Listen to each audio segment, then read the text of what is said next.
L'homme fut envoyé par sa famille à l'armée pour s'entraîner, mais il tomba amoureux de la froide commandante responsable de son groupe. Pour attirer son attention, il se consacra entièrement à l'entraînement dès le premier jour et jura que dans les jours suivants, il la conquerrait. Ainsi commença sa cohabitation quotidienne pendant 3 ans. Bien que durant tout ce temps, il lui déclara son amour à de nombreuses reprises, il fut toujours rejeté. Mais jamais il ne renonça. Chaque jour, il essayait d'attirer son attention, mais elle demeurait toujours indifférente. Même après lui avoir déclaré son amour 99 fois, il n'obtint aucune réponse. L'homme pensa qu'elle devait être comme la neige au sommet de Kunlun, froide et distante, sans aucun désir, jusqu'au jour où il vit comment elle traitait son frère adoptif et montrait une facette de tendresse et d'affection. Ce fut alors qu'il comprit que ce n'était pas qu'il n'était pas assez bien, mais qu'elle avait déjà donné son cœur à quelqu'un d'autre. Il décida donc d'appeler son père et lui dit qu'il était prêt à replacer son frère adoptif et à épouser une petite pêcheuse de la campagne, mais en échange d'une dot de 100 000, et il jura de ne plus jamais reparaître devant son père. Il y a 10 ans, la mère de l'homme était morte, et son père, pressé, avait ramené son premier amour avec son fils. À partir de ce moment-là, l'homme fut traité comme un fils oublié et se vit forcé de remplacer son frère adoptif pour partir à la campagne et se marier.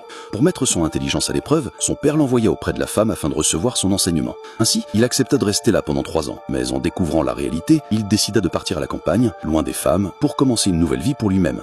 Un jour, comme toujours, l'homme se lavait le visage à la porte lorsque la femme passa et vit ce qu'il faisait.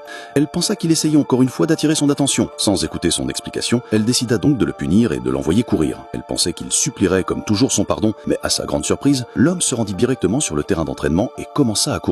En voyant l'attitude complètement différente de l'homme à son égard, la femme se sentit étrangement nerveuse. Lorsqu'elle le vit s'effondrer épuisé au sol, elle courut à ses côtés inquiète, mais quand il se réveilla, la femme dit simplement que c'était son devoir en tant que commandante. Ce fut alors que l'homme comprit que l'attention de la femme envers lui pendant les 3 dernières années n'avait été que par responsabilité. Mais avant qu'il ne puisse y réfléchir davantage, il s'évanouit de nouveau. À son réveil, il découvrit que son frère adoptif était à ses côtés dans le lit, et au lieu de montrer de l'inquiétude, celui-ci se vanta d'avoir désormais toute l'affection et l'attention de la femme. Provocateur, il ajouta qu'il hériterait non seulement de la fortune de leur père, mais qu'il obtiendrait aussi la femme. En entendant cela, l'homme saisit sa bouteille de médicaments et l'agita au sol, se blessant au genou sur les éclats de verre.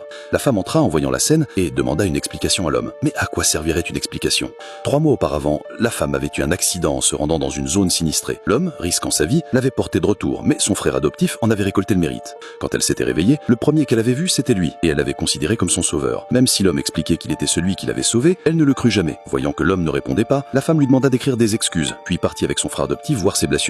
L'homme se sentit complètement abattu, observant comment elle traitait son frère avec tendresse. À ce moment-là, il décida qu'il ne voulait plus participer à cette farce. Son frère adoptif, pour lui montrer la véritable attitude de la femme, l'invita au parc avec eux, et la femme le traita avec une indulgence excessive. Ce fut alors que l'homme comprit qu'elle n'avait cette attitude avec lui que lorsqu'un serpent le mordait. La femme choisit de soigner d'abord son frère adoptif, bien que les médecins l'avaient averti que son état était bien plus grave. Finalement, l'antidote arrive dans Tatan, et l'homme survécut. Mais il ne ressentait plus la même douleur. En voyant comment elle traitait son frère avec tant de dévotion, il ne sentit plus que sarcasme et mépris. Il retournait ensuite dans sa chambre et commença à emballer ses affaires. À ce moment-là, la